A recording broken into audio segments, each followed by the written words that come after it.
Hello, this is Captain. So on February 22nd, 2024, we had a QA with the developers.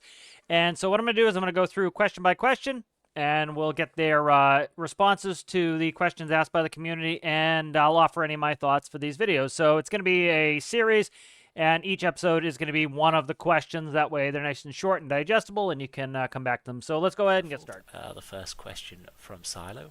What are the biggest challenges, limitations for larger vehicles that could be several kilometers in size? So I guess the description here is larger vehicles that could be several kilometers in size. That does sound like a very large vehicle. I'm not aware of real vehicles that would be that big. I think even the biggest aircraft carriers are only a few hundred meters. But certainly the challenge / limitation for vehicle size is the file size. I think it's the fact that the vehicles are saved as XML. Now we've kind of got some encoding inside the XML to compress the data down a bit, so we have reduced the vehicle size, but Stormworks vehicles are XML files, so they are stored as text. And they are in this structured tree data. So what happens is when we load our XML in, we do have to load the entire file into memory in one chunk to be able to read it. And if your vehicle file is 10 megabytes, that's fine. If your vehicle file is 100 megabytes or bigger, your computer might not be able to allocate that much memory in one go. So that starts to become an issue. So that is one of the main technical reasons, is loading and saving these files. Some people can do it and some people can't do it, and that's related to how much memory you've got.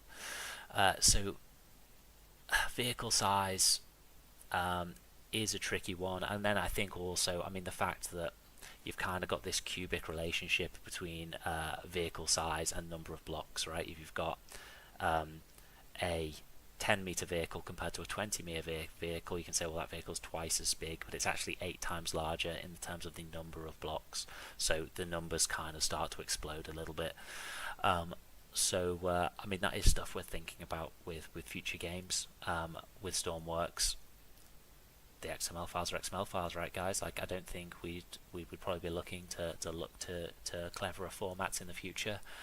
Maybe formats where we could stream the data in. With XML format, you can't really stream it in. It's the data's in a tree. Ideally, we'd use streamed formats in the future, but everyone's vehicles are in XML. It's too late to change it. So here's my response to that one. So it makes a lot of sense. Delta is essentially talking about how the game is designed to work in XML, and those files need to be loaded in. They cannot be streamed in, and they can only be a certain file size, or else you start running into RAM issues. If they increase the file size, then you're going to have issues where people need more RAM, and that may make it so that certain people cannot play the game. This is why, if you do an XML edited workbench and you put a vessel in the game that really should not even be in the game, that is beyond the scope of the game, you might run into some lag problems. And so it makes a lot of sense. He goes into a good example there. He talks about if you double the size of the ship, it's actually 8 times the block count. And so the game is just not designed for certain ships to be so huge. So there has to be a limitation. That is the limitation on the size. And he talks about maybe in future games they can use a different format that allows it to stream in. And they're not going to change it now because every one of our current vehicles are in XML. So it would essentially make every vehicle in the game unusable. So that's a good answer, and I agree with that.